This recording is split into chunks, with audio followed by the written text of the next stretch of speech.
예, 예. 일단 뭐 사진 찍는 거를 좋아하시는 분들은 제 생각에 어딜 가셔도 그냥 한번 다 찍어 보세요.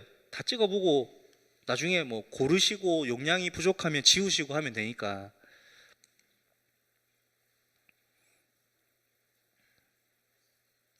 네. 뭐가 좋을까요? 지금까지 제가 계속 얘기해왔던 그 내용입니다. 자, 정답은 예, 내가 사용하고 있는 카메라를 가져가시는 게 가장 좋습니다. 그래야 손에 굉장히 익어 있기 때문에 어떤 순간적인 중요한 상황이 와도 놓치지 않고 잘 찍어낼 수 있을 확률이 높습니다. 꼭 고가의 카메라가 아니라도 그냥 평상시 사용하시는 카메라를 가져가시는 게 좋을 것 같습니다. 스마트폰 카메라도 여기 포함되고요. 자, 근데 이제 카메라 종류에 대해서 조금 아셔야 되겠죠. 제가 계속 그냥 고가의 카메라, 스마트폰 카메라 뭐 이렇게만 얘기를 계속 말씀을 드렸고, 근데 카메라 종류를 대충만 봐도 이렇게 많이 나뉘어요.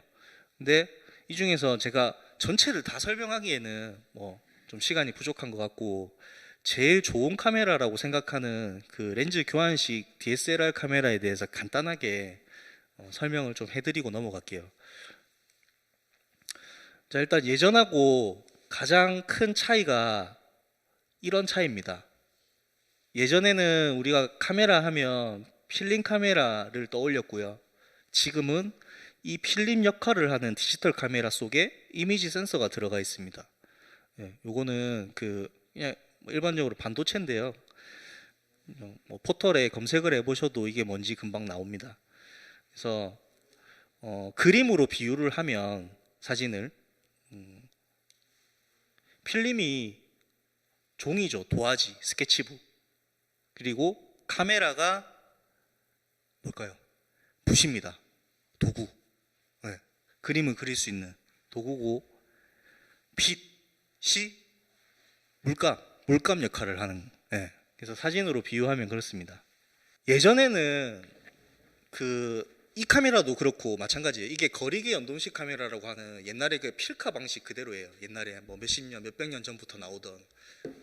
근데 예전에는 이런 카메라는 요 뷰파인더를 보면서 이렇게 찍으면 보이는 대로 안 찍혔어요. 보이는 대로 안 찍히고, 이게 제가 생각한 대로 딱 찍혀야 되는데 그렇게 안 찍혔어요. 더 넓게 찍히거나 더 좁게 찍히거나 이렇게. 근데 DSLR 카메라는 가장 크게 이제 그 장점이 보이는 대로 찍히는 카메라. 파인더에서 렌즈를 내가 어떤 화각의 렌즈를 앞에 장착하느냐에 따라서 뷰파인더에서 보이는 게 정확하게 보여요. 물론 그 싱크로율이 한 95%에서 98% 왔다 갔다 하긴 하는데 대강 이제 비슷하게 찍힙니다. 내가 생각한 대로. 근데 그 원리가 그냥 이렇게, 여기가 이제 피사체고 빛을 받아서 이렇게 들어오면 펜타프리즘이 있고 여기서 한번 꺾여서 이렇게 눈으로 보이는 거거든요. 기계적인 것까지 뭐 상세하게 아실 필요는 없으시고 원리만 이해하시면 되세요. 그 펜타프리즘이 여기 설명이 되어 있고요. DSLR 카메라는 화면에 보이는 대로 촬영하는 게 가장 큰 장점입니다.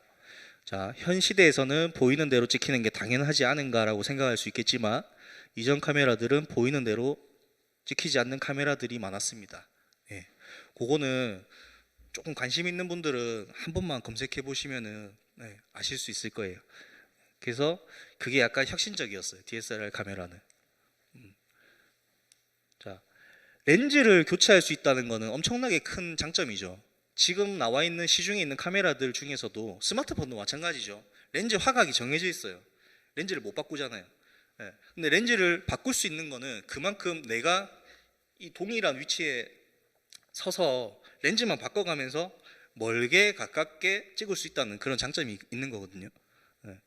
그래서 그리고 아까 제가 말씀드렸던 이 이미지 센서가 또 뒤에 제가 설명드리겠지만 좋은 게 들어있어서 일반 DSLR이 아닌 카메라들보다 고화질 사진을 얻을 수 있고 노이즈가 적은 사진을 찍을 수 있는 게 또 장점입니다. 그리고 단점은 무겁고 부피가 크죠. 그다음에 여행짐을 적게 줄이더라도 카메라 가방이 하나 좀 있어야 됩니다. 또 가격이 비싸기 때문에 여행 내내 카메라에 신경을 써야 됩니다. 실제로 평상시에 카메라를 잘 안 다루시던 분들이 여행을 가서 좋은 대작을 찍기 위해서 카메라를 사서 들고 가시면 카메라를 가지고 다니는 게 습관이 안 되셔서 분실을 하시거나 아니면 파손되는 경우가 엄청나게 많습니다. 제 주변에도 엄청 많고. 자, 그러면 DSLR 카메라 말고는 안 좋냐? 아닙니다. 제가 계속 말씀드리고 있지만 최고 좋은 사진의 답은 아니고 스마트폰으로도 얼마든지 잘 찍으실 수 있어요. 제가 오늘 강의 자료를 108페이지를 준비해 왔는데 요거 다 하고 시간이 남으면 스마트폰으로 또 어떻게 잘 찍는지에 대해서 추가로 설명을 좀 해드릴게요. 시간이 남을지 모르겠습니다만. 자, 렌즈에 대해서 한번 볼까요? 렌즈는 크게 줌 렌즈랑 단 렌즈가 있어요. 줌 렌즈는 렌즈 하나로 넓은 화각과 좁은 화각을 다 찍을 수 있는 렌즈예요. 근데 줌 기능이 없는 렌즈는 스마트폰 카메라에 있는 것처럼 그냥 초점거리가 정해져 있어서 내가 발로 움직여야 앞으로 가면 가까이 가고 뒤로 가면 멀리 가고 이렇게 찍을 수 있는 렌즈가 단렌즈. 그렇게 두 가지가 있습니다. 한 자리에 서서 돌리면 크게 찍히고 작게 찍히고 하는 렌즈가 줌 렌즈고, 그냥 제가 발로 앞으로 갔다 뒤로 갔다 하면서 찍어야 되는 렌즈가 단렌즈고요. 이 정도는 다 아실 거라고 생각합니다. 자, 초점거리는 이렇게 길거나 짧다 이렇게 표현을 하는데, 긴 초점거리는 사물이 가까이 있는 것처럼 보이는 망원 효과를 말한다. 이게 이해가 잘 안 되실 거예요. 제가 뒤에 그림을 준비했는데요. 이게 짧은 초점거리예요. 즉 말해서 렌즈가 몇 밀리냐? 렌즈가 이거는 16mm. 숫자가 작을수록 그 짧은 초점거리라고 하고, 긴 초점거리는 반대로 한 70mm 이상, 70, 100, 200 뭐 이런 좀 숫자가 큰 게 긴 초점거리. 그래서 초점거리가 길어지면은 요 넓게 찍을 수 있는 화각이라고 하는데 화각이 좁아지고요. 이렇게 짧은 초점거리는 넓게 찍어서 넓어집니다. 사진 보시면 이해가 되시죠? 넘어갈까요? 네. 자, 아까 제가 잠시 말씀드리다가 만 건데 그 필름하고 이미지 센서 얘기인데요. 굳이 이거를 막 숙지하실 필요는 없고 그냥 개념만 제가 한번 알려드릴게요. 자, 흔히 얘기하는, 우리 앞에서 제가 펜타프리즘 설명할 때 DSLR 그림이 있었잖아요. 그런 DSLR 카메라 속에는 대부분 여기 짙은 보라색 부분하고 한 여기까지. 자, 이게 뭐냐면 예전에 우리 이 필름면이라고 하거든요. 이게 가로 세로 필름면 사이즈가 이 사이즈였어요. 가로 세로가. 근데 이 사이즈랑 똑같은 반도체 이미지 센서, 디지털 카메라에 그 센서가 들어있는 거를 풀프레임, 그래서 딱 요 사이즈예요. 그러면 필름 카메라랑 그냥 똑같이 찍히는 거예요.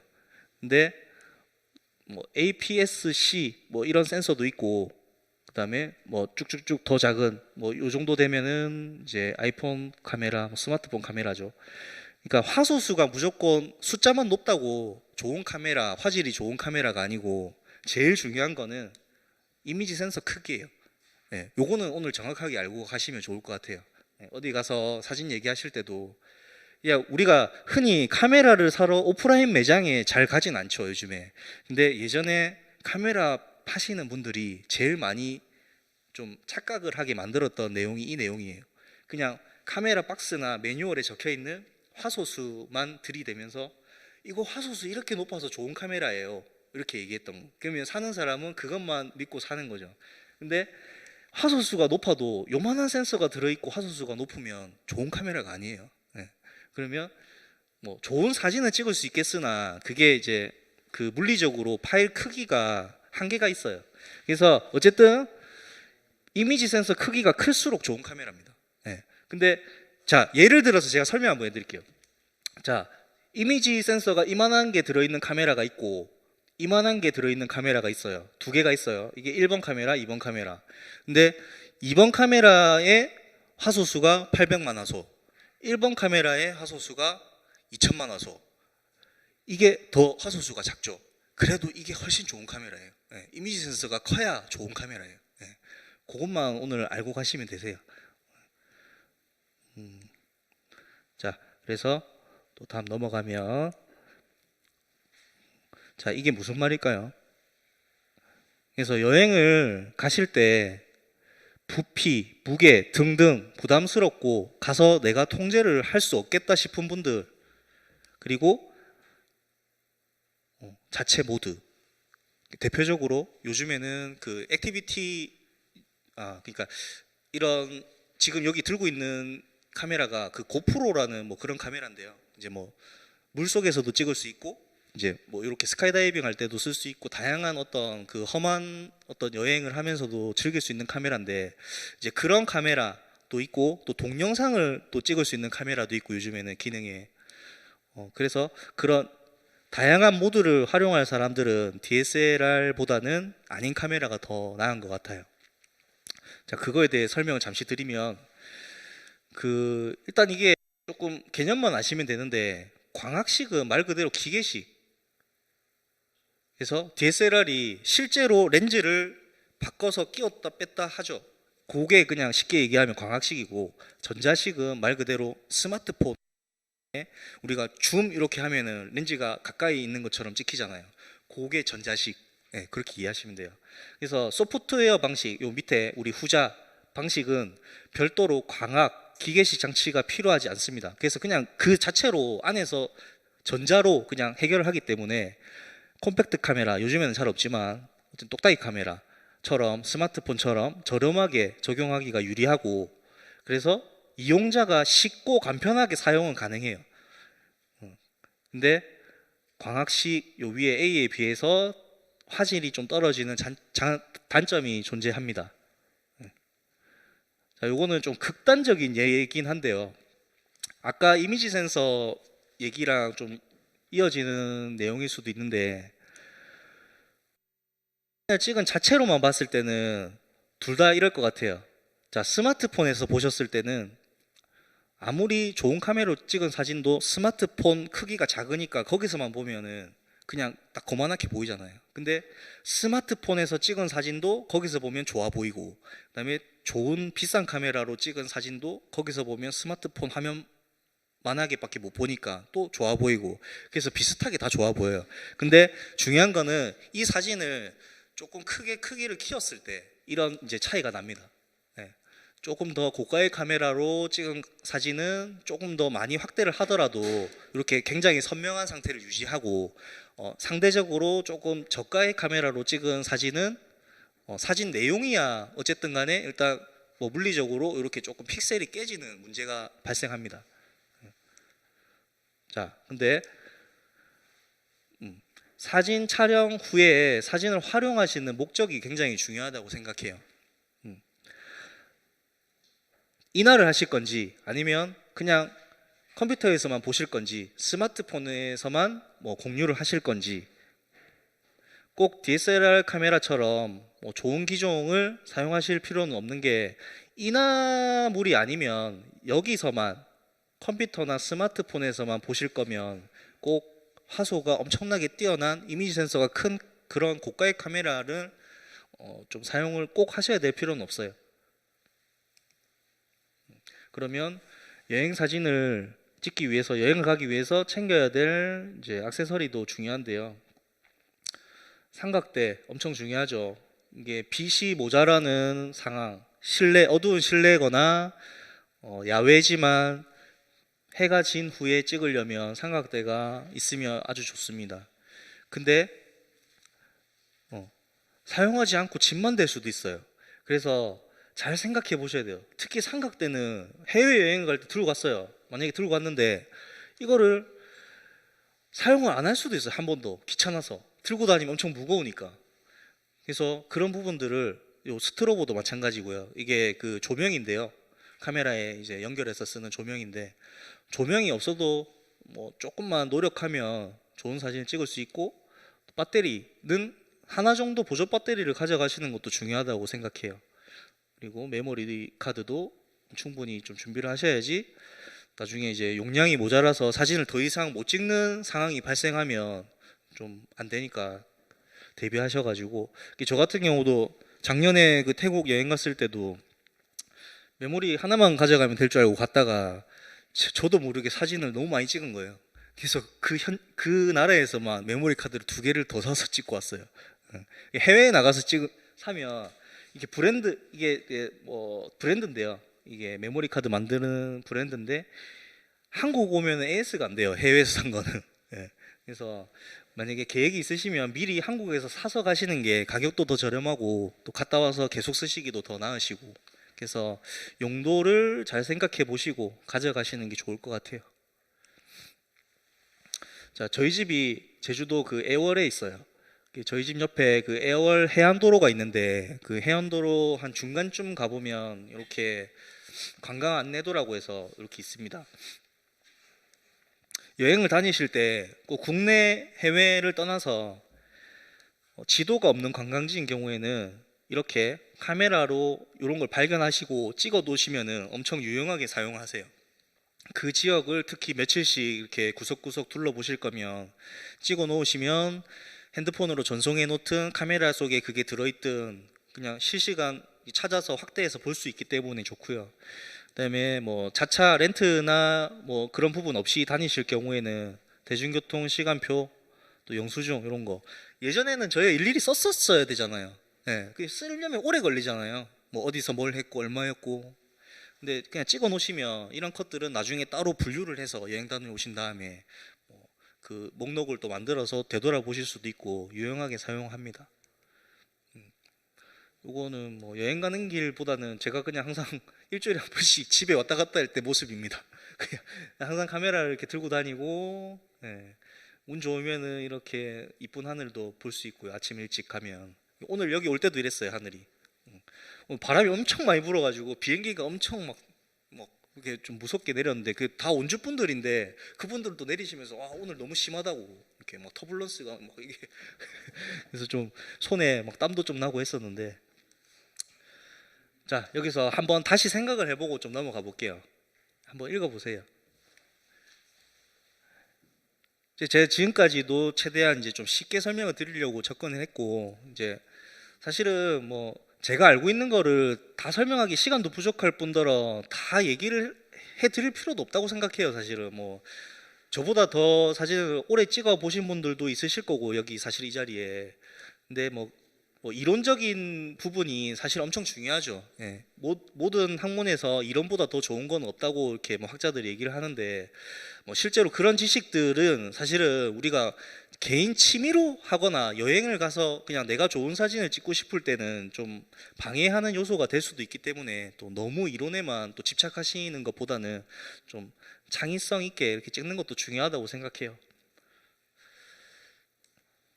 자, 뭐 대단한 걸작이라고 제가 해놓은 건 아니고요. 제가 한 번씩 이렇게 저도 여행 갔다 온 사진들을 꺼내 보는데 그냥 이번에 이제 자료를 만들면서 폴더를 많이 뒤졌어요. 저도.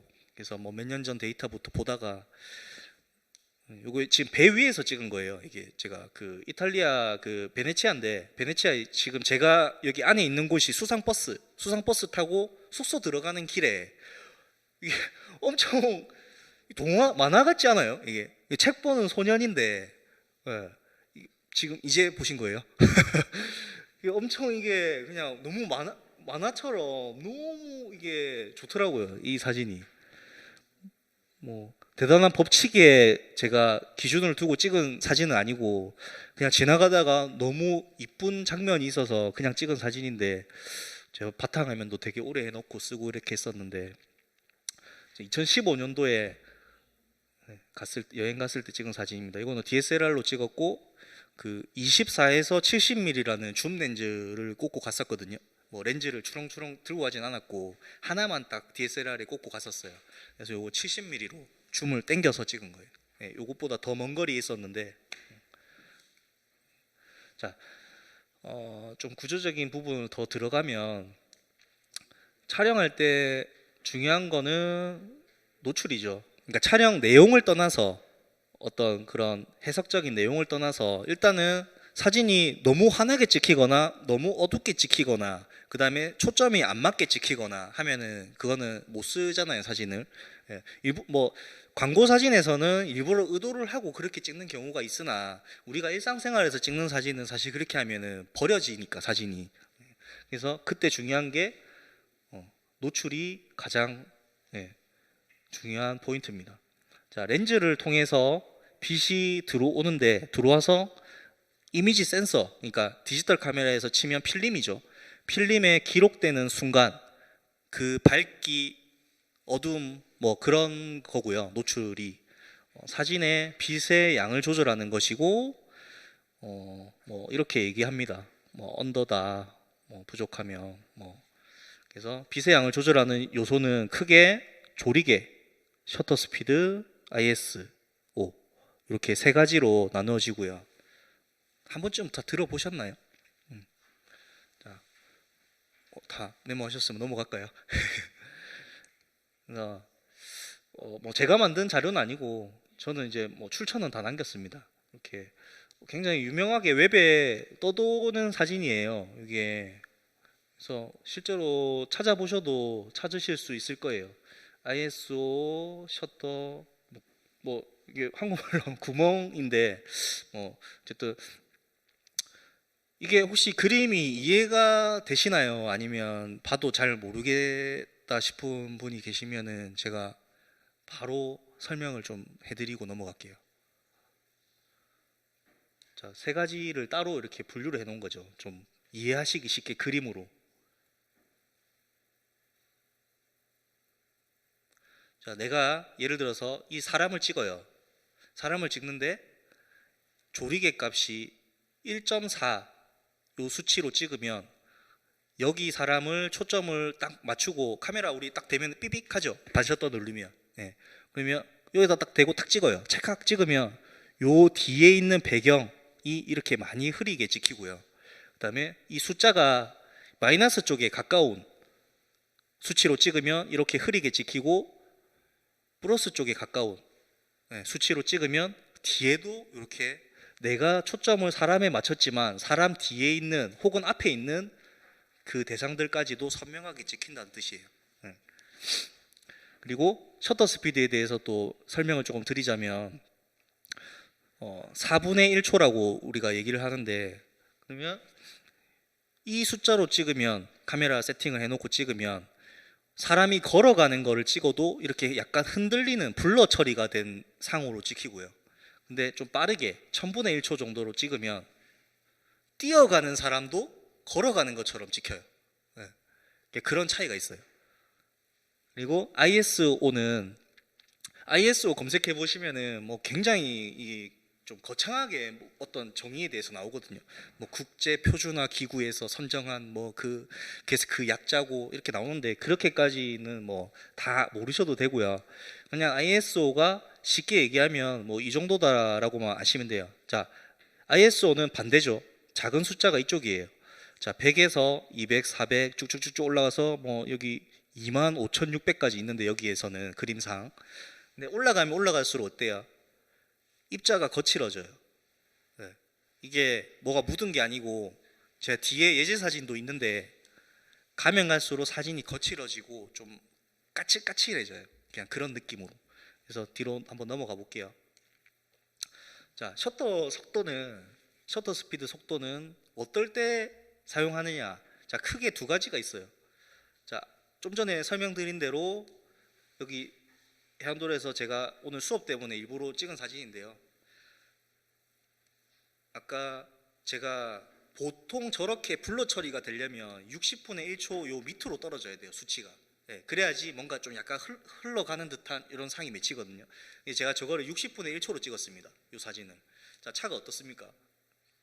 좀 이렇게 막 슬려서 지나가는 것처럼 이렇게 선명하지 않게 찍혔죠.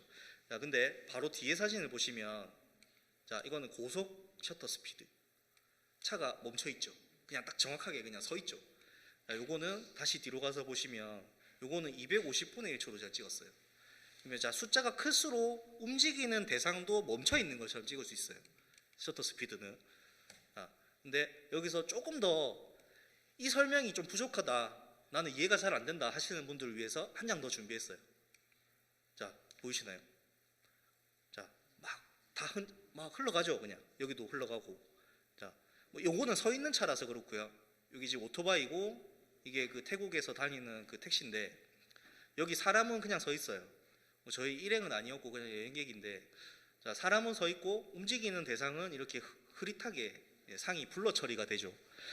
자, 셔터 스피드는 이렇게 한 가지를 쓸 수가 있습니다. 사용하실 때.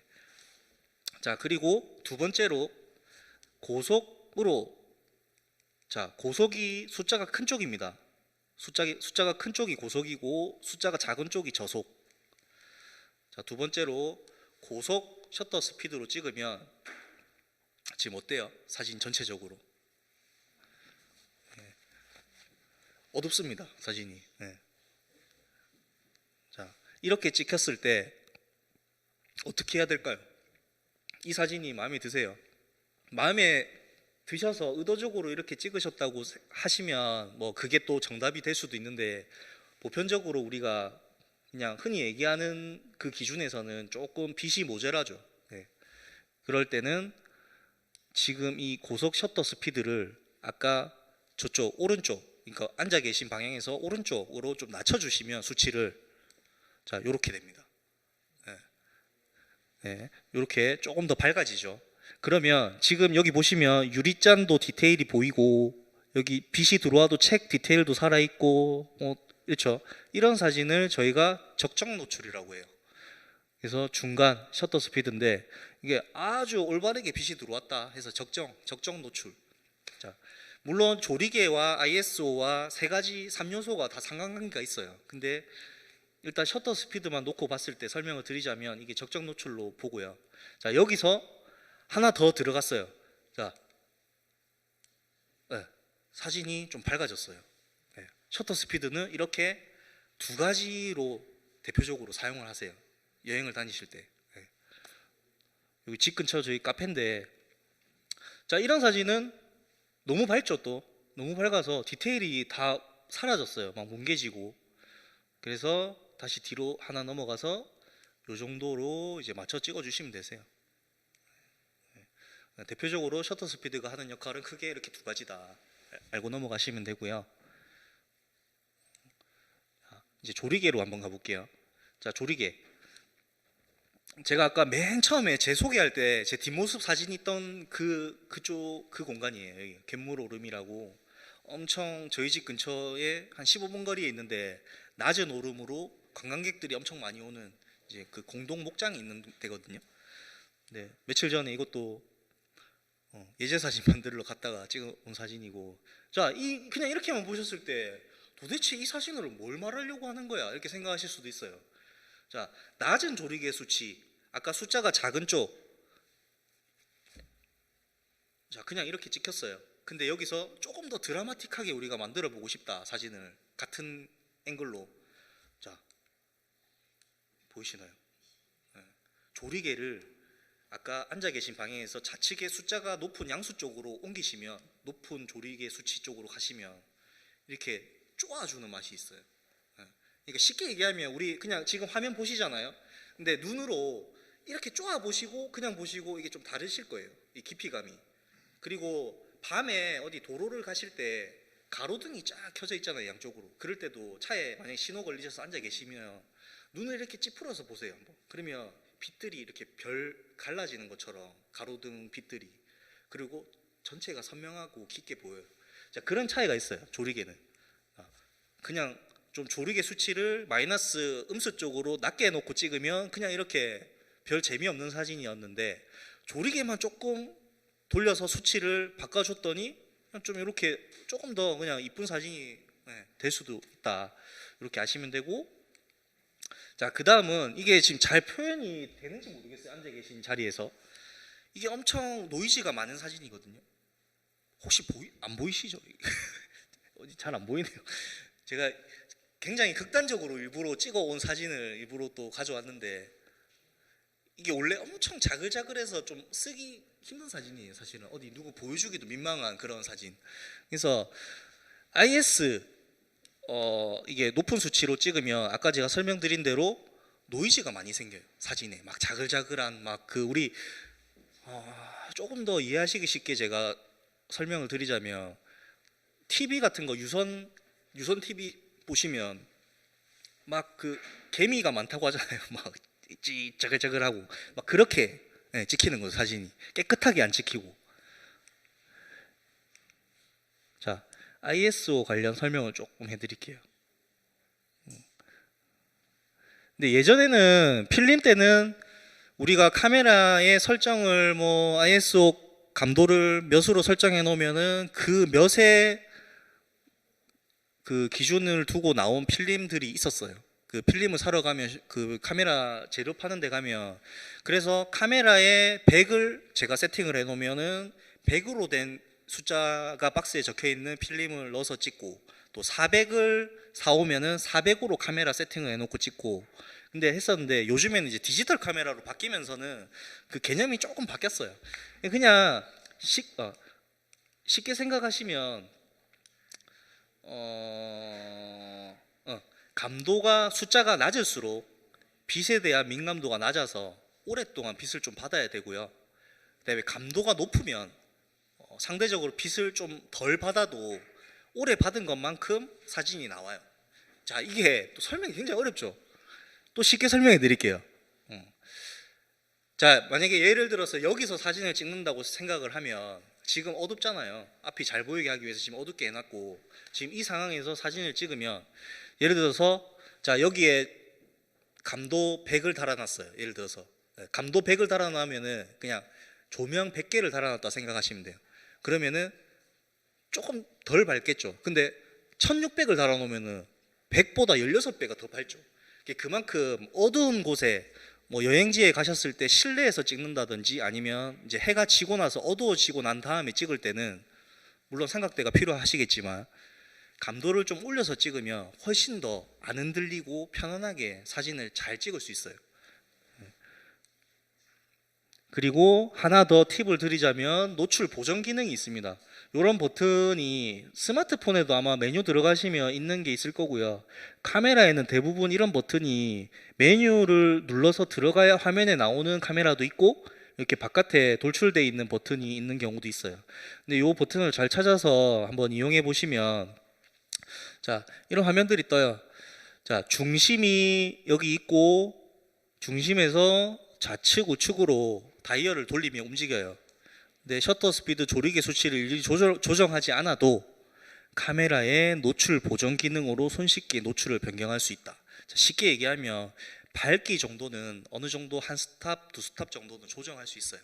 그러니까 여기 어두운 곳에서 제가 사진을 찍었는데 사진이 내 생각보다 좀 어둡게 나왔어요. 근데 셔터 스피드도 조정하고 조리개도 조정하고 다 해봤는데 IS도 올리고 다 해봤는데 그래도 뭔가 마음에 안 들어. 더 밝게 찍고 싶어. 자, 그럴 때는 노출 보정 기능도 한번 이용해 보시면 그냥 똑같은 세팅으로 찍을 때 노출 보정 기능만 좌우로 움직이면서 찍어도 조금씩 다른 사진이 나와요. 밝기가. 그래서 한번 해보시면 좋을 것 같아요. 이거는. 자, 심도 조절을 하면 여행 중에 어떤 장면들을 내가 의도한 대로 좀 더 가까이 담아낼 수 있어요. 불필요한 부분들을 좀 연하게 만들 수도 있고 흐릿하게.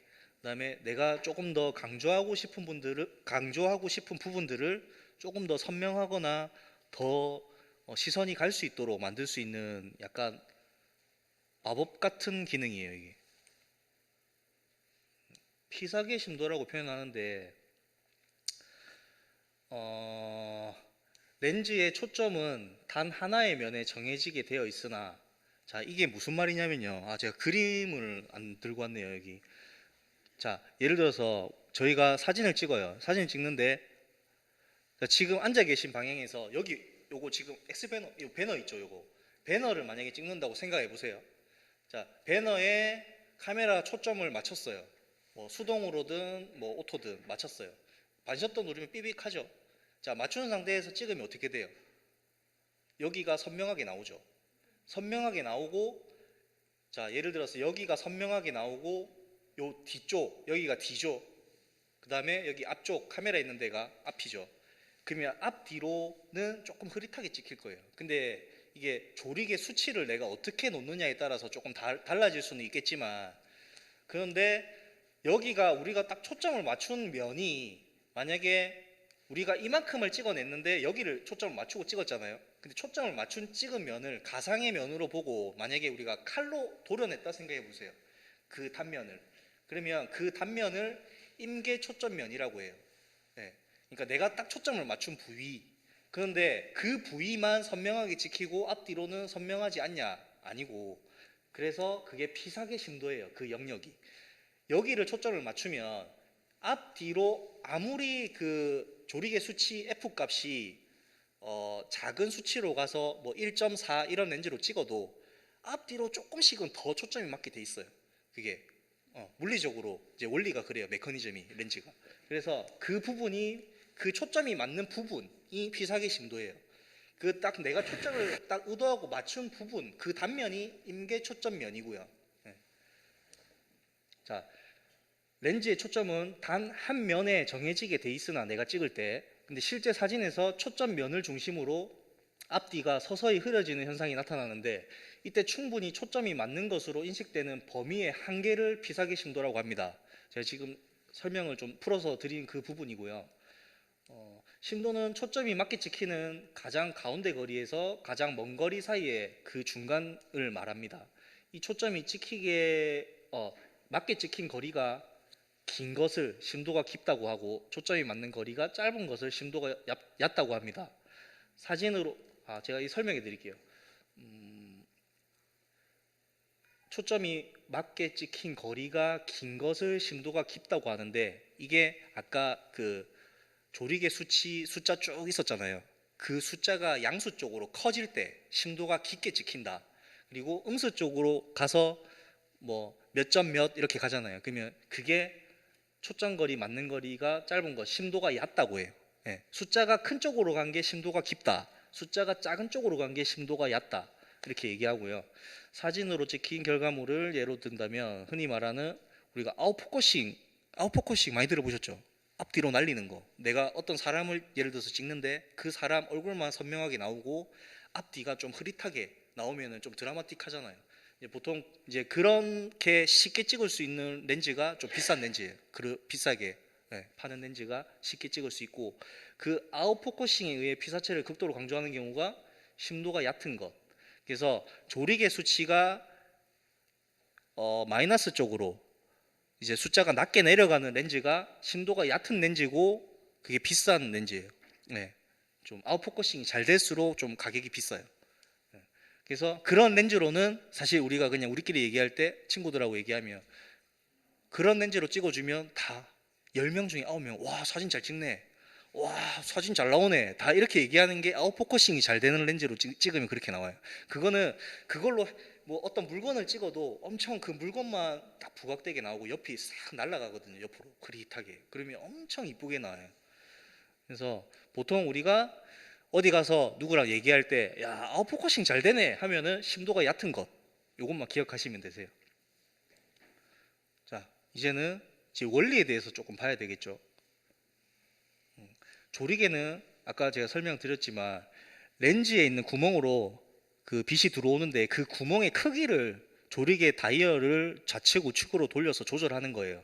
조절해서 내가 찍고 싶은 만큼의 수치를 적용해서 찍으면, 아까 제가 예제 사진으로 그 하늘에 별 모양으로 빛이 들어오는 그렇게 찍을 수 있고, 그냥 아니게 펑퍼짐하게 동그랗게 찍을 수도 있고, 이제 그런 차이를 나타낼 수 있는 게 조리개인데, 뭐 이 설명도 제가 아까 드렸던 것 같아요. 잘 이해가 안 가시면 뭐 이렇게 한번 눈에 대입시켜서 한번 생각해 보시면 이해가 빠르실 것 같고, 빛만 조절할 뿐만 아니라 시각 효과를 만들어 줄 수 있죠. 뒤에 보여드릴게요, 사진을. 그냥 조리개 수치는 우리가 F 값이라고 해요. 이것도 찾아보시면 엄청나게 광학적인 부분이 많이 들어가서 복잡하게 나와는 있어요. 아까 ISO 정의처럼. 근데 그냥 간단하게 이 정도만 아시면 되세요. 셔터 스피드는 S 값이라고 하고 F 값은 조리개 값. 자, 조리개 값을 바꾸면 셔터 속도가 어떻게 되는지 한번 볼까요? 자, F 값을 5.6, 5.6이면 좀 낮은 쪽이거든요. 그래도. 그러면 낮은 쪽으로 개방하면, 자, 낮은 쪽으로 가면 구멍이 커져요. 예, 구멍이 커지면 빛이 많이 들어오겠죠. 빛이 많이 들어오면은 셔터 속도는 빨라져야 돼요. 이게 서로 다 관계가 얽혀 있어요. ISO까지. 그래서 그다음에 반대로 22면은 숫자가 큰 쪽이죠. 조리개 수치가. 그러면처럼 조리개를 닫으면 숫자가 커질수록 구멍이 작아져요. 렌즈가. 그러면 빛이 적게 들어오죠. 그러면 셔터 속도는 느려져야 돼요. 반대로. 그러니까 이게 서로가 반대예요. 조리개를 많이 개방하면 빛이 많이 들어오니까 구멍이 커져서 그러면 셔터 속도를 빠르게 해줘야 되고 반대로 조리개를 쪼아서 숫자가 큰 쪽으로 쪼아주면은 구멍이 작아져서 빛이 작게 들어오니까 셔터 속도는 느리게 해줘야 돼요. 그러니까 느리게 해준다는 말은 오랫동안 셔터가 열려있다 닫혀야지 빛이 많이 들어올 거 아니에요. 구멍이 작은데 셔터가 찰칵 이렇게 하면 빛이 이 순간만 들어오니까 어둡게 찍히고 조리개 구멍이 작게 돼 있는데 셔터 속도가 찰칵 하면 빛이 찰칵 할 동안 들어오면 오랫동안 들어와서 사진이 밝게 찍히고 이런 개념으로 보시면 되고 잘 이해가 안 가실 것 같아서 극적으로 준비를 해왔어요. 내가 그냥 옆에 저희 그 스튜디오에서 그냥 필름 몇 개 집어가지고 혹시 이게 이해가 다 되시나요? 안 되시면 설명을 조금 더 해드릴게요. 자, 이쪽이 아까 우리 그 설명된 그림에서 제일 오른쪽 숫자가 낮은 쪽이에요. 뭐 1.4, 2.8 이런 쪽. 그렇게 세팅해놓고 조리개를 세팅해놓고 내가 앞에 서서 카메라 초점을 여기에 맞추고 찍으면 이렇게 앞뒤가 흐릿하게 날아가요. 사람도 마찬가지예요. 어떤 물건도 마찬가지고. 요거 이 개념만 아시면은 사람이든 풍경이든 물건이든 다 이렇게 찍으실 수 있어요. 근데 조금 가까운 쪽은 그나마 조금 선명하죠. 여기보다는. 그래서 피사계 심도가 내가 초점을 여기 맞췄는데 여기부터 여기까지가 피사계 심도라고 보시면 되세요. 초점을 내가 여기 맞췄지만 여기가 인계 초점면이고요. 자, 그 다음에 심도가 깊어진다는 거는 조리개 수치를 더 큰 숫자 쪽으로 조아줬다는 거예요. 구멍이 더 작게. 그러면은 이렇게 바뀌어요. 똑같은 위치에서 조리개 수치만 바꿔줬어요. 그러면은 아까 흐릿했던 게 조금 더 선명해졌죠. 그러면 피사계 심도의 범위가 더 넓어진 거예요. 조리개를 더 쪼아줬기 때문에. 숫자가 큰 쪽으로 쪼아줬기 때문에. 자, 근데 한 단계 더 나가시면 더 선명하죠. 자, 그래서 예를 들어서 이게 1.4, 2.8이면 이거는 한 5.6 정도 되고요. 더 커져서 이거는 거의 한 11, 16 정도 된다고 보시면 돼요. 수치가. 그런 단계별 차이예요. 그래서 조리개 열고 찍는다. 심도가 얕다. 라고 표현하는 사진은 이런 사진. 조리개 심도가 깊다. 하는 사진은 이런 사진. 사람 얼굴로 똑같이 생각하고 찍어 보셨다고 상상 한번 해보세요. 그래서 그 사진을 또 뒤에 보여드릴게요. 자, 사람으로 만약에 이게 바뀐다. 그러면 이렇게 되죠. 유준열인데 요즘에 하는 영화죠. 유준열 여기 인중에다가 인계 초점면을 설정하고 초점을 잡고 찍었어요. 그래서 앞뒤는 흐릿하죠. 유준열 있는 요 라인만 선명한 거예요. 앞에서 내가 사진을 찍을 때 초점을 맞췄으면 이게 가로축으로 보시면 돼요. 초점 맞는 범위가. 가로축에 있는 건 모든 게 다 유준열만큼 선명하게 나와요. 근데 앞뒤로 세로축에 있는 거는 유준열을 제외하고는 이제 피사계 심도에서 벗어나면 흐릿해지는 거예요. 자, 여기가 베네치아입니다. 호텔 조식 먹으러 올라가서 너무 이뻐가지고 찍었는데 예제 사진으로 쓰게 될 줄은 몰랐어요. 자, 요 뒤에 크루즈고 요즘에 요것 때문에 말이 많은 것 같아요. 여기 너무 여기 젠틀리피케이션 현상으로 관광객들 때문에 현지인들이 어려움을 많이 겪고 있다고 언론에서 많이 나오더라고요. 자, 크루즈가 엄청나게 큰 배가 들어오고 있어서 제가 찍었는데 이렇게 쓸 날이 있을 줄 알고 한 장 더 찍었죠. 자, 자, 피사계 심도는 이렇게 활용하시면 돼요. 예, 무조건 내가 쪼우고 열고 이렇게만 찍는다고 생각하시지 말고 그냥 같은 조리개 수치로 찍어도 내가 초점을 배가 중요해서 배에 맞추고 찍느냐, 아니면 음식이 중요하다, 나는 내가 먹는 게 중요하다 하면 음식에 맞추고 찍느냐, 같은 데 서서 찍어도 이렇게 다르게 찍을 수 있어요. 피사계 심도를 이용해서. 뭐가 더 멋지죠? 그냥 개인적으로는 이건데 이게 좀 다양하게 좀 멋있게 쓸 수 있을 것 같아요.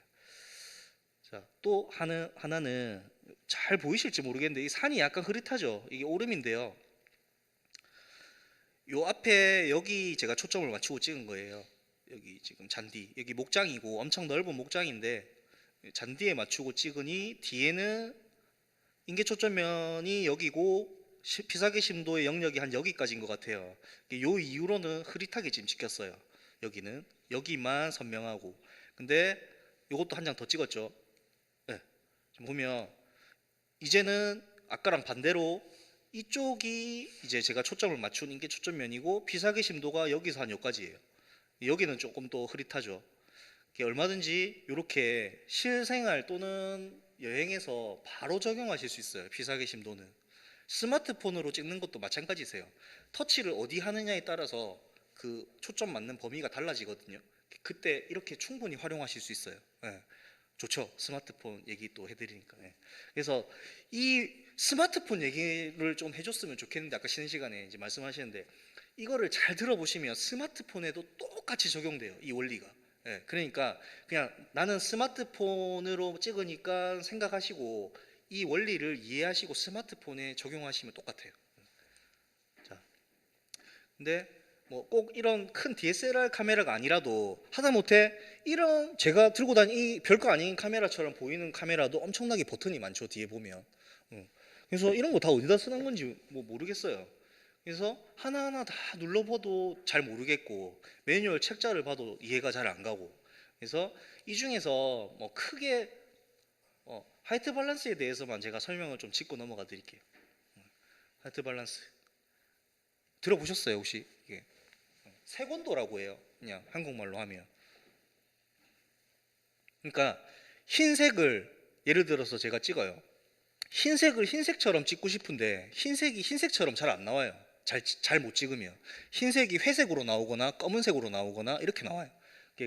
그 원리를 화이트 밸런스라고 하고 요 설정을 어떻게 하느냐에 따라서 그렇게 바뀌어요. 이 전체적인 톤이 바뀌는 거죠. 이렇게 색깔이 특정 부분만 바뀌는 게 아니고 전체 색감이 바뀌어요. 이 설정을 어떻게 하느냐에 따라서.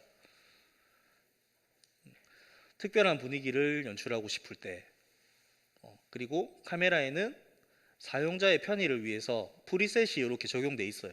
네, 그래서 다이얼 돌리면 한 칸 한 칸 한 칸 한 칸 넘어가고요. 네, 꼭 이렇게 수치로 내가 켈빈도를 뭐 몇천 몇백 이렇게 조절하실 필요까지는 없어요. 그냥 편의를 위해서 몇 가지 프리셋이 지정되어 있고 보편적인 조명 환경에 맞춰 사용할 수 있습니다. 충분히. 네, 손쉽게. 어떻게 표현되는지 알고 싶다면 같은 곳에서 화이트 밸런스 설정을 다르게 한 칸씩 바꿔서 찍어보세요. 찍어보면 바로바로 눈에 보여요. LCD 창에 사진이 어떻게 색감이 바뀌는지. 네, 그래서 내가 제일 마음에 드는 색감으로 설정해 놓고 찍으시면 돼요. 그 장소에서는. 대신에 장소가 바뀌면 또 바꿔주셔야 돼요. 그 장소에만 그게 그 색감으로 찍히는 거지 모든 장소에 적용되는 거 아니에요. 그래서 뭐 약간 내가 어디 특정 장소에서 뭘 찍었는데 약간 푸르게 찍힌다. 그러면 좀 창백하다. 약간 뭐 귀신처럼 나온다 분위기가. 그러면 주황색이 조금 감돌 수 있게 조금 그 색온도를 움직이셔서 다이얼을 돌려서 바꿔서 한번 찍어 보시고. 근데 중요한 거는 완벽한 화이트 밸런스는 없어요. 그래서 완벽한 답을 찾으려고 노력하실 필요는 없고 자동 오토 화이트 밸런스 요거 기억하시면 돼요. 지금 핸드폰에도 대부분 다 이렇게 돼 있으실 거예요. 네. 그래서 카메라도 마찬가지. 굳이 이런 거 손 안 대셔도 돼요. 근데 알고 넘어가시고 대부분 요렇게 해놓고 찍으시면은 거의 잘 나와요. 그냥 네, 그 상황에 맞게. 그래서 해두시면 일반적으로 꽤 괜찮은 색감을 얻을 수 있습니다. 자, 요거는 이제 그냥 제가 보여드리려고 이렇게 만들어 온 거예요. 지금 요것처럼 실제로 촬영하면 이렇게 색깔들이 바뀌죠. 같은 사진인데 요거를 찍을 때 내가 생각대 받쳐놓고 변경하면서 찍어도 되고, 찍고 나서 뭐 요즘에 다 아시잖아요. 포토샵도 있고 뭐 다양한 어플들 핸드폰에 바꿀 수 있어요. 찍고 나서. 네. 자, 그 다음에 이제 약간 좀 더 프레임 구조적인 부분에 좀 얘기를 해볼게요.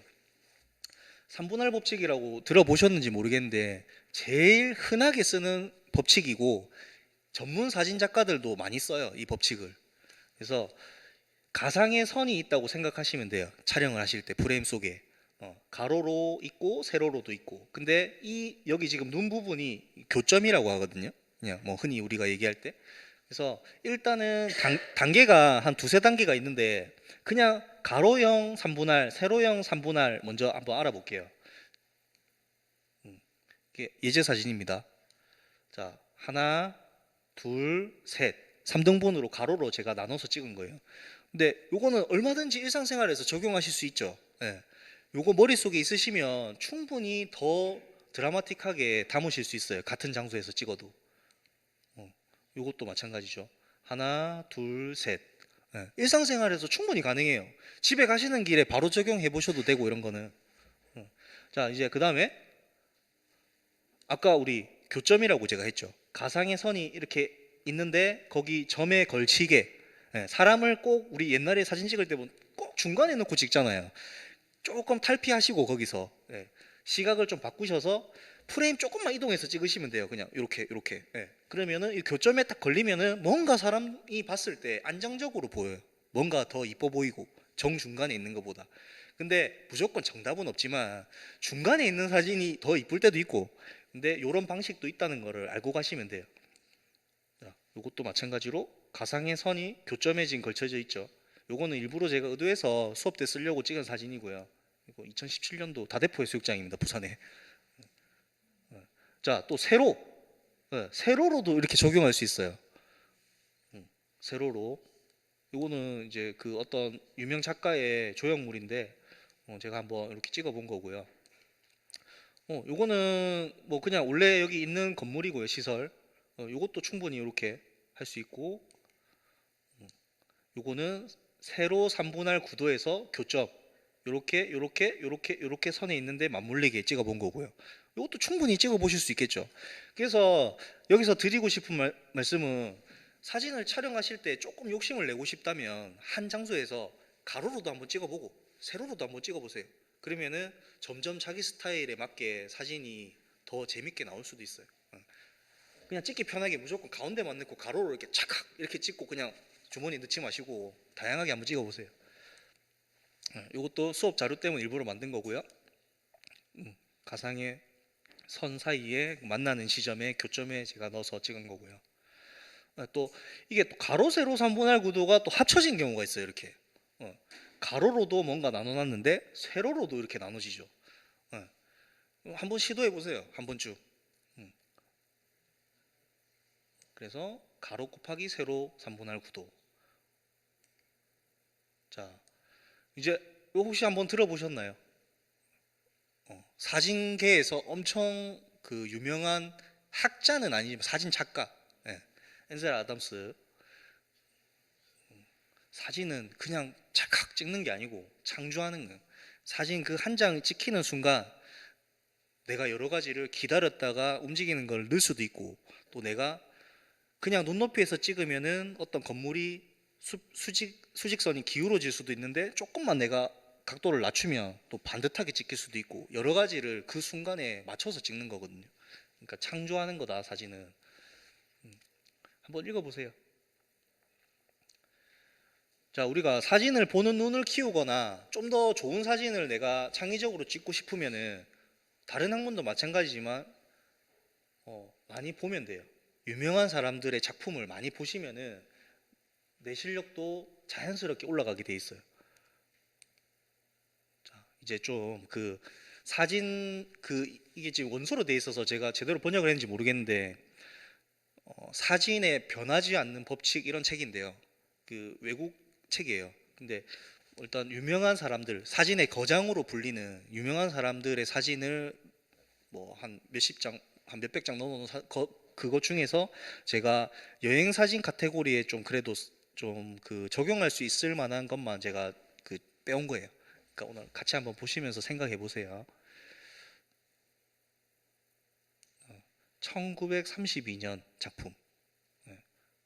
앙리 까르띠에 브레송. 이 사람도 엔젤 아담스처럼 굉장히 유명한 사람이에요. 사진계에서. 물론 200년 정도 되는 짧은 역사를 가지고 있지만 사진이라는 게 그래도 자, 그래서 구도가 이게 지금 어떻게 시작이 되죠? 여기서부터 보시면 요렇게 타고 내려가죠. 자연스럽게 시선이 따라갈 수 있게 이렇게 찍는 주도하는 선이 중요하다. 이 사람이 이렇게 얘기했고 엄청 많은 작가들이 요 이후로도 지금까지도 많이 사용하고 있어요. 네. 요거 뭐 적절한 예전 사진 같나요? 이거 제가 찍은 건데. 네. 요거는 2015년도에 파리에서 찍은 거고요. 최대한 비슷한 사진을 좀 가져와 보려고 많이 찾았어요. 그다음에 이제 마크 아스닌이라는 작가가 1992년도에 찍은 사진이고요. 자, 요거는 여기서 시작이 된다고 보고 요렇게 이어지죠. 요렇게 그래프 곡선. 그래서 시선을 끄는 거는 선뿐만이 아니다. 형태나 모양 역시 중요한 요인이다. 자, 요것도 적절한 예제 사진인지 모르겠는데 제가 또 가져와 봤습니다. 베네치아에서 찍은 건데. 요렇게 최대한 비슷한 사진 가져와봤어요. 이게 제가 그 묵었던 호텔인데 한 3일 묵었던 호텔인데 이게 컨시어지고 제가 체크아웃 하면서 한 장 찍어 놓은 거예요. 되게 저도 이제 이 친구한테 뭐 여행지에 대해서 좀 그 맵에 조언도 좀 얻고 이렇게 하고 나왔는데 또 프레임 속에 가더라. 네, 프레임이죠. 예, 프레임은 네모난 것도 있고 동그란 것도 있고 뭐 여러 가지죠. 예, 이 작가는 이렇게 찍어 놓고 얘기했어요. 특정 부분으로 시선이 쏠리게 만드는 기법이다. 자, 그냥 보면 여기 사람이 많으니까 일로 갔다가 이렇게 하면 다시 오게 만드는 기법이에요. 예, 그래서 현실 세계에서 문이나 창문 뭐 여러 가지 틈 살피다 보면은 얼마든지 이것도 손쉽게 적용할 수 있어요. 뭐 집 근처에서도 여행지에서도. 자, 제가 찍은 사진입니다. 여기 파리에 있는 지하철역이에요. 반대편을 찍었는데 여기도 엄청 밑에는 좀 지저분한데 여기서 프레임에 제가 가뒀더니 이쪽으로 시선이 좀 쏠리시나요?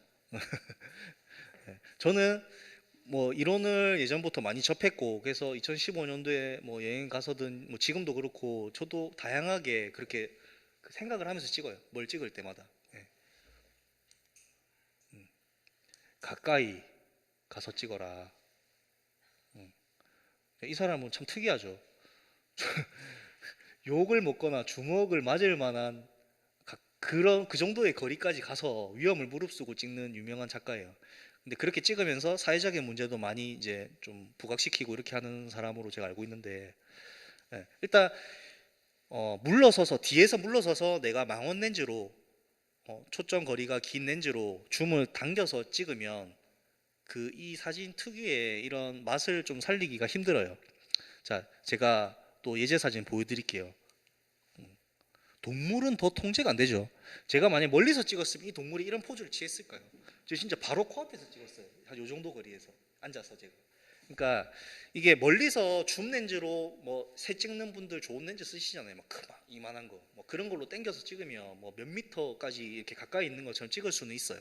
그러나 이게 어떤 피사체와 교감하면서 찍기에는 그냥 이제 가까이 내가 직접 가서 찍는 것보다 좋은 건 없다고 생각해요. 자, 한번 읽어보실래요? 이거는 뭐 사람 본능적으로, 원초적 본능적으로 이 대칭이 주는 거를 뭐 사람들은 좋아하고 그게 좋은 구성이라고 생각을 하기 때문에 인지를 할 때 이게 좋은 균형이죠. 이게 밸런스가 요렇게 모이죠. 그다음에 여기서도 요렇게 모이죠. 그리고 가로축이 있는데 여기서 교점이 생겨서 만나죠. 그래서 이게 억지로 갖다 붙인 얘기는 아니고 이 사람도 유명 작가고 나름 사진계에서 이게 맞다고 생각해서 이 책에 지금 실려 있는 거예요. 예. 엄청 편안해 보이죠. 그냥 사진이 그러니까 사진에 막 힘이 들어간 사진이 있고 그냥 편안해 보이는 사진이 있는데 이게 대칭 구도가 주는 이런 간결한 미학. 그래서 굉장히 사람이 봤을 때 편안해 보이는 이게 구도예요. 제 예제 사진은 조금 좀 복잡. 자, 여기 저희 집 앞이에요. 자, 요렇게 해서 저도 만나죠, 교점이. 네. 그래서 뭐 정답은 없으니까 여러분들도 한번 생각해 보시면서 찍어 보세요. 요거는 아까 3분할 법칙 맞죠? 교점. 뭐 제가 선택한 사진 아니고 이 책에 나온 그 사진을 제가 가져온 거고요. 피사체의 정중앙에 배치하고 싶지 않다면 3분할 법칙이 균형을 유지할 수 있도록 도와줄 것이다. 그래서 요거는 제 따로 예제 사진은 앞에 제가 많이 보여드렸기 때문에 넘어가고요. 이게 아까 제가 잠시 이 내용 들어가기 전에 말씀드렸던 한번 읽어보세요. 요거. 뭔가 굉장히 수직 수평이 잘 맞춰진 사진 속에 지나가고 있는 이 블러 처리된 택시들, 사람. 자, 프레임 안에 어떠한 이질적인 요소도 우연히 삽입되지 않았다. 그러니까 이거 찍은 이 작가의 의도대로 찍혔다 이 말이에요. 네. 어떤 지나가는 것들, 그냥 이렇게 서 있는 이 깜판 건물. 네. 그래서 이 사람이 만약에 아이 앵글에서, 그러니까 내가 서서 그냥 허리도 안 쏘그리고 뭐 이렇게 좀 엉덩이를 안 내리고 이렇게 찍었으면 사진이 아마 카메라가 이렇게 돼서 좀 수직선이 뭐 뒤에는 들리고 앞에는 나오고 이렇게 찍혔을 거예요. 근데 지금 이렇게 찍혔다는 거는 이 사람이 삼각대를 써서 엄청 잘 맞춰서 찍었던지 아니면 진짜 등에 땀을 흘리면서 각을 잡고 이렇게 한 장을 잘 찍기 위해서 노력해서 찍었을 거예요. 그래서 찍는 순간에 이렇게 정적인 것들도 있지만 이런 동적인 것들을 어떻게 내가 컨트롤해서 찍느냐 이런 것도 그 셔터 찬스에서 되게 중요하거든요. 이거는 뭐 제 나름 제가 찍은 건데 저도 요거를 한번 이뻐서 찍어보고 싶었어요. 이렇게. 근데 여기도 제가 나름 잘 맞춰서 찍었고 근데 이 순간에 이 애기들이 지나가서 제가 요 정도 갔을 때 그냥 셔터를 눌린 거예요. 그래서 찍을 때 꼭 이렇게 수직 수평이 잘 안 맞아도 얼마든지 어플이나 포토샵 소프트웨어를 통해서 또 나중에 후반 작업에서 잡을 수가 있어요. 뒤틀 수도 있고 뭐. 제가 봤을 때 뭐 요거는 사진 기법도 뭔가 아름답지만 뭐 대상 자체가 좋은 것 같아요. 그냥 뭐 어떤 사람의 어떤 예술 행위를 하는 장면을 이렇게 슬로우 셔터로 찍은 건데 60분의 1초보다 느리게 설정해야 블러 효과를 얻을 수 있다. 아까 그 자동차 사진 지나가는 거 제가 설명할 때 말씀드렸죠. 근데 아마 이 사람들이 엄청 이런 무용 행위를 하면서 좀 격하게 움직였을 거잖아요. 상상해 보면. 그러니까 이게 엄청 심하게 이렇게 처리가 된 것처럼 보이는 거죠. 60분의 1초로 찍어도. 이것도 제가 찍은 거예요. 보이세요? 약간 이렇게 블러 처리되고 건물은 선명하게 바로 서 있는데 사람들이 막 움직이죠. 이것도 베네치아에서 찍은 거고 그 산마르코 광장 앞쪽에 그 해변가에 이런 건 많이 보셨죠? 이런 사진 직접 찍어 보신 분도 아마 많으실 거예요. 테일라이트라고 하는데 이런 거를 이제 빛의 꼬리를 무는 이런 거. 그래서 셔터를 슬로우 셔터로 뭐 아까 제가 쉽게 설명드리면 숫자가 낮으면은 셔터가 찍힐 때 철컥 이렇게 찍히고 숫자가 빠르면은 차컥차컥차컥 이렇게 찍히잖아요. 그게 셔터 스피드거든요. 그거를 조절할 때 몇 초 동안 열어두느냐. 그러니까 1초를 내가 열어놓냐, 2초를 열어놓냐. 1초를 열어놓으면 1초 동안 철컥, 2초를 열어놓으면 철컥, 3초를 열어놓으면 철컥 이렇게 찍혀요. 그러니까 철해서 열려 있는 동안에 계속 빛이 들어가는 거거든요. 이미지 센서로. 그러면 이제 이런 결과물이 나오는 거예요. 그 정도에 따라서. 근데 너무 또 심하게 많이 열어놓으면 전체가 다 하얗게 나올 때도 있고. 이것도 대구에 제가 출장 갔다가 그냥 찍은 건데 마침 이렇게 있어서 넣어봤어요. 실생활에서 얼마든지 쓰실 수 있어요. 셔터 속도가 많이 안 내려가도 차가 만약에 빨리 지나가면은 더 이쁘게 나올 수도 있고. 깊이감. 이건 약간 피사계 심도랑 해당되는 거거든요. 근데 조리개를 많이 쪼아서 찍으면 아까 제가 몇 번에 걸쳐서 설명드린 것처럼 초점을 내가 여기 맞추고 찍어도 요 뒤에까지 다 선명하게 찍힌다. 여기 이만큼 움푹 파진 깊이감이 있어도 여기도 선명하고 여기도 선명하고 여기도 선명하고 후면까지 다 이제 그런 개념을 설명하는 거예요. 그래서 이런 깊이감을 잘 표현하고 싶으면 이렇게 조리개를 좀 쪼아서 찍으면 좋다. 조리개와 피사계 심도의 관계를 쉽게 기억하고 싶다면 이렇게 생각하면 된다. 조리개 값이 낮을수록 초점을 잡는 면적이 좁아지고 조리개 값이 클수록 초점이 잡히는 면적이 넓어진다. 이렇게 보시면 돼요. 스마트폰에서도 그 M 모드 들어가시면은 다 가능해요. 이렇게 손으로 터치로 조절해서 F값 뭐 2점 몇, 3점 몇, 5점 몇, 그다음에 뭐 16, 22까지 있거든요. F값. 자, 이것도 제가 이제 일부러 찍은 예제 사진이에요. 저희 집 근처에서. 이게 애월 해변인데 여기가 그 예전에 자연산 그 소금 생산하던 염전이래요. 여기가 이렇게 물이 파도가 들어와서 물이 갇히고 마르면 그렇게 소금을 생산하던 곳이라고 하는데 이렇게 움푹 파진 신기한 부분이 있더라고요. 근데 여기를 제가 초점을 맞추고 찍었지만 요 위에도 뒤에도 다 선명하게 찍고 싶어서 저도 조리개 F 값을 숫자가 큰 쪽으로 쪼아서 찍었어요. 타이밍의 중요성 한번 읽어보실래요? 강아지, 축 처진 어깨에 사람, 앵무새를 올려놓은 남자의 뒷모습, 포옹하는 커플. 이 네 가지 요소를 셔터 찬스를 노렸다가 찍어낸 거예요. 한 장면 속에 이렇게. 근데 하지만 잠시 뒤 이 아름답고 특이한 네 요소는 각자의 길을 가고 다시는 오지 않을 것이다. 맞죠? 이 사람들이 연출해서 찍었으면 좀 잘 안 나왔으면 다시 뒤로 갔다 오는 척 해봐 이렇게 하고 찍으면 되는데 이게 리얼이니까. 그래서 현실 세계 속에서는 찍을 때 앞에도 말씀드렸지만 내가 넣고 싶은 거 그다음에 뭐 기회를 기다렸다 찍을 상황도 있고 이렇게 바로 찍어야 되는 경우도 있고 사진 속 장면은 아주 빨리 지나가므로 몇 손가락 동작 몇 번으로 순간을 포착하는 것이다. 이거 예제 사진인데 괜찮나요? 서로 다 관련 없는 사람들이에요. 저도 하나, 둘, 셋, 넷, 다섯 요소가 들어갔죠. 여기 몽마르트 언덕 가기 위해서 지하철 타고 내려서 햄버거 먹으러 가는 길에 찍었습니다. 2015년도에 파리고요. 이 사람들도 제가 이걸 찍고 나서 몇 초 뒤에는 다 사라질 거예요. 이 장면에서. 다시는 똑같은 사진을 어느 누구도 찍어낼 수 없어요. 이 사람들을. 자, 끝으로 거의 마무리 다가옵니다. 근데 또 이렇게 얘기하는 사진 작가도 있어요. 이때까지 배운 모든 법칙을 다 잊고 그냥 창조적으로 찍으면 그게 좋은 사진이다.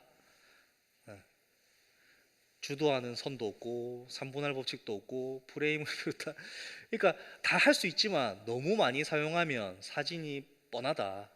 그래서 모든 규칙을 따르기보다는 피사체 내가 찍고 싶은 본질을 포착할 수 있는 구도를 연출하는 데 집중하시면 좋다. 자, 이게 화가인데요. 이 사람이 저도 사진 설명을 한번 쭉 읽어봤어요. 화가인데 되게 이상한 그림만 그리는 화가예요. 그러니까 뭐 악마도 그리고 뭐 약간 정신 이상한 사람 뭐 그런 걸 표현하는 그 미술 작가인데 이런 사람을 이 사진 작가가 빌 브란트라는 사진 작가가 그냥 이렇게 표현했어요. 약간 좀 침울하고 약간 암울하고 뭐 좀 안 좋은 느낌으로 부각시키려고. 시간이 뭐 거의 다 돼가네요. 그런데 사진을 꼭 너무 진지하게만 접근하지 마시고 어차피 뭐 취미로 하시는 분들이 대부분이실 거고 지금 제가 잘은 모르겠지만요.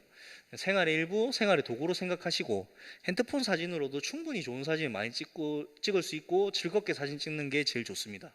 근데 이때까지 제가 설명드린 여러 가지 그런 부분들을 이해하시고 그 이해한 거를 적용하려고 노력하시면서 찍으신다면 조금 더 이쁘게 또 많은 것들을 조금 더 쉽게 찍어낼 수 있을 것 같아요. 그래서 제가 이제 뭐 아까 거장의 사진 같은 경우는 여기서 제가 좀 인용을 했고요. 또 뭐 여행 사진 뭐 이렇게 참고 자료들을 제가 읽어보고 여기서 이제 토대로, 그러니까 제 주관을 최소화시키고, 그냥 제가 좋아하는 사진만 주구장창 설명하면은 뭐 이제 들으셨을 때 그게 무슨 뭐 객관적이지도 않고 이렇게 또 의심하실 수 있으니까, 이런 유명한 사람들이 쓴 저널이나 뭐 도서들, 이미 출간돼 있는 인기 판매 도서들을 토대로 제가 내용을 추려봤고요. 예, 찾아보시면 다 내용이 다 적용돼 있는 책들이고, 예, 뭐 시간이 조금 남았어요.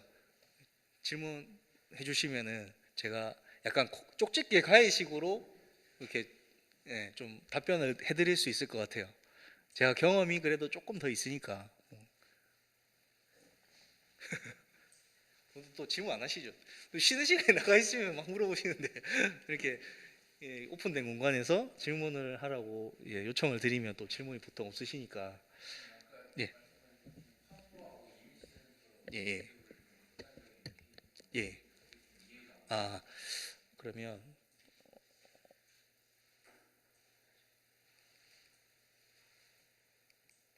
어, 일단 요거를 좀 설명 더 해드릴게요. 예. 어, 핸드폰 카메라에 들어있는 필름은 우리 디지털 카메라에 들어있는 필름 역할을 하는 게 이미지 센서라고 말씀드렸죠. 근데 이게 이미지 센서예요. 이미지 센서 크기를 비교해 놓은 건데, 스마트폰에 여기 설명돼 있는데 아이폰 뭐 이렇게 돼 있죠. 아이폰 폰에 있는, 그러니까 아이폰만 적용되는 게 아니고, 물론 크기는 조금씩 숫자가 다를 수도 있어요. 이게 언제 자른지 제가 모르기 때문에. 근데 중요한 거는 핸드폰에 들어간 이미지 센서는 작아요. 일반 카메라에 있는 것보다. 근데 카메라 속에 있는 이미지 센서는, 요 밖에 거는 중형 대형 필름이라고 해서 좀 일반적으로 많이 쓰는 사이즈는 아니고, 이건 엄청 고가의 카메라에 들어가는 센서고요. 일반적으로 요것만 기억하시면 되세요. 여기가 풀프레임이라고 돼 있죠. 이 부분인데, 풀프레임 사이즈가 36 가로가, 세로가 24. 요게 이 사이즈예요. 36, 24. 근데 옛날에 우리가 필름을 쓸 때 24, 36, 24 했는데, 이 이미지 센서 크기가 요거 필름면의 사이즈랑 똑같은 게 풀프레임 사이즈. 그러면 요게 아까 앞에 제가 돌아가서 보여드린 그 사이즈예요. 근데 이 사이즈를 기준으로 보셨을 때, 만약에 아까 제가 설명해드렸지만 한 번 더 말씀드리면, 이 사이즈의 이미지 센서가 들어간 카메라가 예를 들어서 1000만화소. 예, 화소는 보통 제일 많이 쓰는 단어잖아요. 그러니까 1000만화소로 가정했을 때 핸드폰 카메라의 화소가 예를 들어서 5000만화소. 그러면은 어떤 게 더 좋은 카메라일까요? 이게 더 좋은 카메라예요. 이미지 센서가 더 커야 돼요. 예, 예, 예, 예, 예. 예. 아, 그러면 제가 한 가지 더 설명을 드리면, 제가 그 이미지까지 안 들고 왔는데 픽셀에 대해서 조금 들어는 보셨죠? 그러니까 픽셀이 이 이미지 센서 안에 이렇게 바둑판처럼 한 칸 한 칸 한 칸 이렇게 있는 게 픽셀이잖아요. 어. 예를 들어서 이제 이게 픽셀이에요. 이 한 칸 한 칸이. 근데 픽셀인데, 작은 이미지 센서 안에 있는 픽셀은 이렇게 우리가 바둑판 모양으로 잘라 놓으면은 이미지 센서가 작으니까 픽셀도 엄청 작겠죠. 근데 큰 그 이미지 센서 안에 있는 거를 잘라 놓으면은 그 픽셀 한 칸의 가로 세로 크기도 더 커요. 그래서 화소수만 무조건 크다고 화질이 좋은 고해상 카메라가 아니고, 그 파일 결과물이 이미지 센서가 근본적으로 커야 화소수가 좀 작더라도 화소의 한 칸 한 칸 크기가 크기 때문에 고해상도 사진이 나온다는 거예요. 다른 분들은 이해가 되세요? 네. 그래서 이미지 센서가 커야지 화소의 한 칸 한 칸 그 규격도 더 커져요. 이미지 센서가 작으면은 화소 그 수치가 높아봐야 그 한 칸의 화소 수가 작기 때문에 사이즈가 그런 차이예요. 그러니까 어쨌든 이미지 센서가 커야 화소의 한 칸 크기도 크다 이렇게 생각하시면 돼요. 어떻게 좀 더 보충 설명이 필요하신가요? 그러니까 이게 뭐 그냥 이해하시려고 하셔도 되지만 그냥 규칙이라고 생각하시면 더 편하실 거예요. 그냥 예, 예, 예, 예, 예, 예,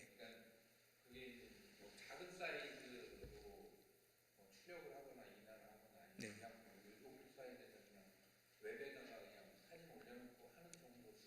예.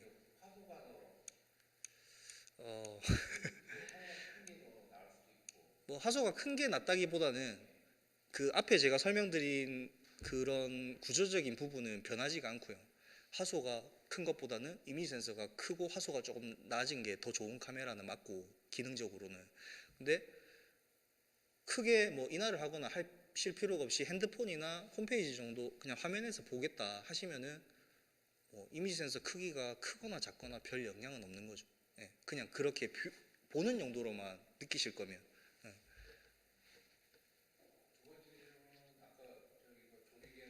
네, 네, 네.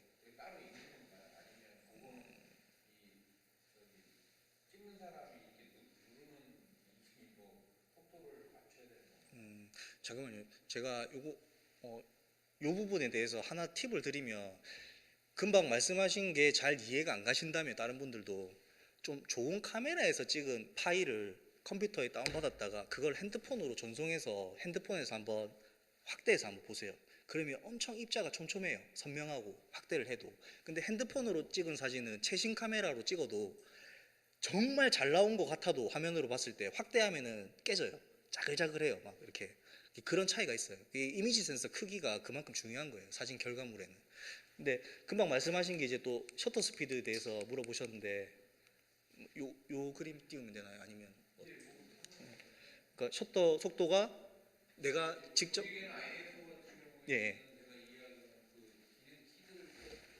예. 셔터 속도도 똑같이 있어요. 예. 이게 제 카메라도 여기 보면 잘 안 보이시지만 제가 설명을 드리면 여기 숫자가 다 적혀 있어요.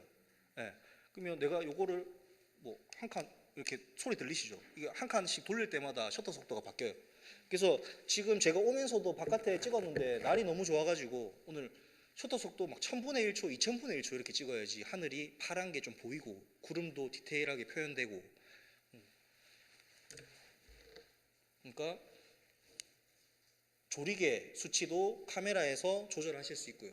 레바, 다이얼을 돌려서 버튼식으로 된 것도 있고 셔터도 마찬가지 실제로 다 조작하실 수 있고 ISO도 나와 있는 경우도 있고 메뉴에 들어가서 ISO가 또 한 번 더 들어가야 설정할 수 있는 게 있고 나와 있는 것도 있고 다 손쉽게 조절하실 수 있어요. 그리고 제가 하나 팁을 드리면 제가 오늘 시간이 거의 뭐 딱 맞게 끝날 것 같아서 더 뒤에 자료를 안 넣었는데 그 보통 포털 쓰시죠? 핸드폰에서 검색하실 때 뭐 초록 회사 이런 거 거기에 나 아니면 앱스토어에 그 앱 받으시는 거 있잖아요. 거기 들어가면 무료 어플이 있어요. 라이트룸이라고 한글로 쳐도 아마 나올 거예요. 그게 포토샵 만드는 회사거든요. 포토샵은 다 아시죠? 사진 수정하는 그 회사인데 거기서 그 프로그램을 핸드폰 어플을 무료로 그 만들어서 다운받아서 쓰실 수 있어요. 네. 그래서 라이트룸이라고 한글로 해도 아마 나올 거고 영어로 치셔도 나오실 거예요. 그 받으면 한글로 쓰실 수 있거든요. 근데 일반 핸드폰 카메라에 기능이 많이 없으면 그 라이트룸을 받아서 라이트룸을 통해서 사진을 찍으면 더 많은 조작들을 적용해 볼 수 있어요. 라이트룸. 예. 예. 그 라이트룸 그 프리웨어로 항상 그냥 무료로 쓰실 수 있거든요. 그래서 전문적인 사람들은 이제 PC에서 쓰기 위해서 뭐 한 달에 11,000원씩 정액 요금을 내고 사용을 하는데 그 프리웨어를 뿌림으로 인해서 핸드폰으로 일반인들이 쓰다가 그 프로그램까지 이제 돈 내고 쓰게 만들려고 요거는 그냥 핸드폰 어플은 그냥 쓰게 이제 뿌려요. 그러니까 그거를 갖고 조금 한 며칠 이렇게 저렇게 해보시면 엄청 좋은 사진을 만들 수 있어요. 카메라만큼. 진짜 똑딱이 카메라보다 더 좋아요. 예. 아까 얘기 드린 화이트 밸런스 이런 것도 바꿀 수 있고 손쉽게 셔터 스피드도 이렇게 올렸다 내렸다 하면서 바꿀 수 있고 제가 폰에 이게 연결되는 케이블 들고 왔으면 좀 보여드리면 좋겠는데 일단 들어가서 보시면 한글 설정해서 보시면 엄청 좋습니다. 진짜 저도 많이 쓰고 저희 가족들도 다 제가 알려줘서 쓰고 있고 그 다음에 그 어플까지 내가 받아서 쓸 정도로는 아니다. 그냥 핸드폰 카메라만 나는 써도 된다. 기본적인 것만 하면 찍고 사진 우측이나 좌측에 어떤 상단에 보면 메뉴로 들어갈 수 있는 게 있어요. 뭐 편집 버튼 이런 거 사진 그 보면서 그러면 그 사진 편집에 들어가면 뭐 휘도, 노출, 뭐 하이라이트, 섀도우 뭐 여러 가지 그 바들이 나오거든요. 그 바들을 조금씩만 움직여 보세요. 좌우측으로. 그러면 사진이 엄청나게 변해요. 예, 특히 휘도가 있는 분들은 엄청 내가 찍은 사진, 망친 사진도 살려줘요. 그 기능으로. 그래서 뭐 특정 핸드폰 브랜드를 제가 겨냥해서 설명드리는 건 아니고 저도 삼성폰도 써봤고 그다음에 애플폰도 써봤는데 모든 그 비슷해요. 메커니즘 다 비슷하고 사진에 앨범에 들어가서 사진 띄워놓고 편집 버튼 찾아서 딱 누르면은 그 여러 가지 바가 나와요. 그거를 조금씩만 움직여 보세요. 뭐 색감도 바꿔보시고 노출 밝기도 바꿔보시고 그림자도 없애보시고 또 하얗게 날라서 구름 안 보여서 하늘 날아간 것도 좀 구름도 살려보시고 파랗게 여러 가지 해보시면 엄청 좋아요. 이게 몰라서 못 하시는 분도 엄청 많거든요. 근데 한번 하시면은 이게 사진이 이쁘게 변화되는 거를 직접 몇 번 느끼시면 재미있어서 계속 하세요. 또 질문 있으시면 하세요.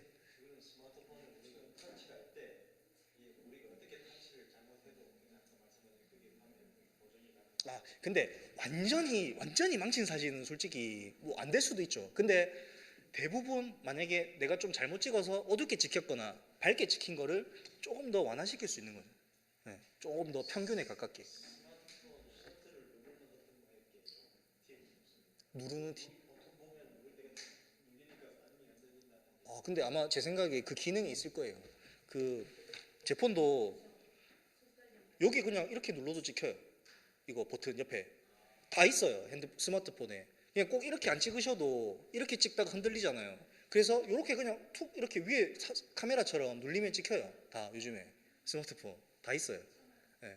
그렇게 하시고 최대한 이거는 핸드폰 카메라 아니라도 일반 카메라도 제가 파지법도 가져오려고 했는데 안 챙겨왔는데 그러니까 모든 최소한의 동작을 좀 고정시켜 주시는 게 좋아요. 이렇게 팔도 딱 가슴에 밀착해서 흔들림이 최소화될 수 있게 그 상태에서 이렇게 딱 잡고 살짝 터치해 주셔야 돼요. 내가 딱 찍을 화면을 딱 만들었으면 이렇게 보고 그러면은 살짝만 눌러주시면 돼요. 세게 이렇게 턱 하면 사진 다 흔들려요. 폰이 이렇게 떨리니까 그냥 살짝만 터치해 주시면 돼요. 그리고 아까 질문하시려고 네. 네.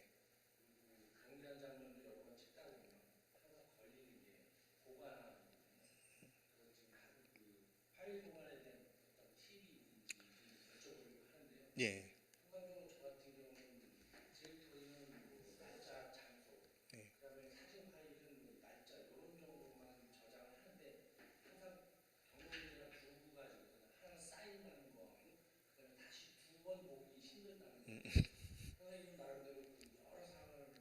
네. 네네.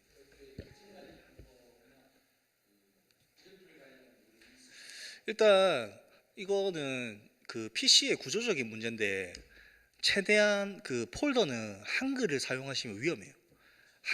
무조건 영어랑 숫자랑 언더바를 이용해 주셔야 되고 연결해서 띄어쓰기도 좀 위험하고 그 우리가 어떤 상황이 올지 모르기 때문에 위험을 최소화하기 위해서는 숫자와 언더바와 그 뭐 당시 내용을 기록할 수 있는 간단한 단어 정도로 해주시는 게 제일 좋고요.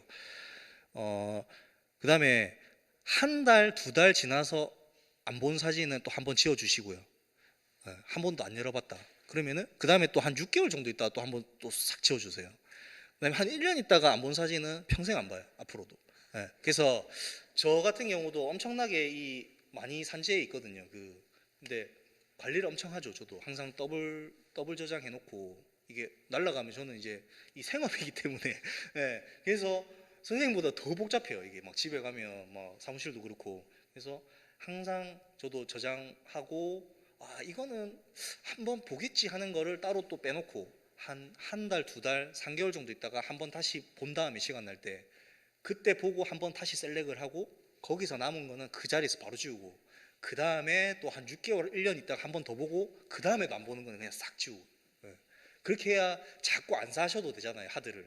안 그러면 그 불필요한 사진들 계속 쌓여가지고 하드만 계속 사 나르고 그러다가 진짜 제대로 살려야 될 하드는 멀쩡한데 뭐 잘못 뭐 또 하드 날아가는 경우도 생기고 예.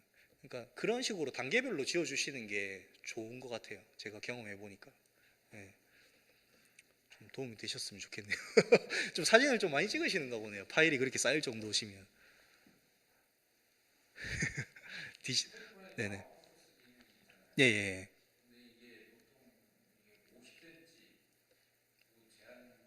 어, 네, 네, 네.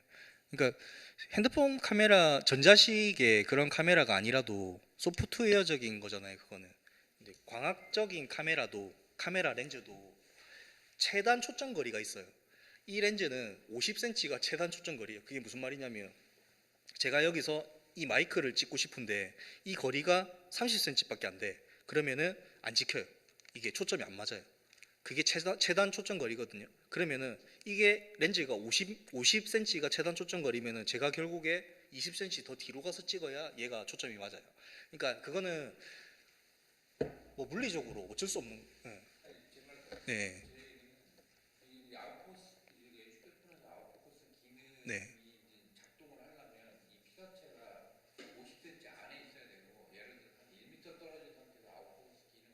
네. 아, 그게 결국에는 아까 제가 말씀드린 것처럼 카메라의 메커니즘을 이해하시면 스마트폰도 동일하게 적용되는 그 내용이거든요. 근데 카메라도 그 아웃포커스가 잘 되는 그 기준이 있어요. 그게 뭐냐면 일단은 그 초점 거리가 긴 망원 렌즈를 쓰셔야 아웃포커싱이 더 잘 되고 그다음에 대상 피사체랑 최대한 가까이 있어야 돼요. 최단 초점 거리에 가깝게. 그리고 배경하고 피사체의 거리가 어느 정도 또 떨어져 있어야 아웃포커싱이 잘 되거든요. 근데 그거는 제가 뭐 기술적으로 설명해 드릴 부분은 아니고 소프트웨어적으로 그렇게 만들어 놓은 설정이에요. 그러니까 결국에 카메라의 원래 메커니즘을 아시면 예, 예, 예.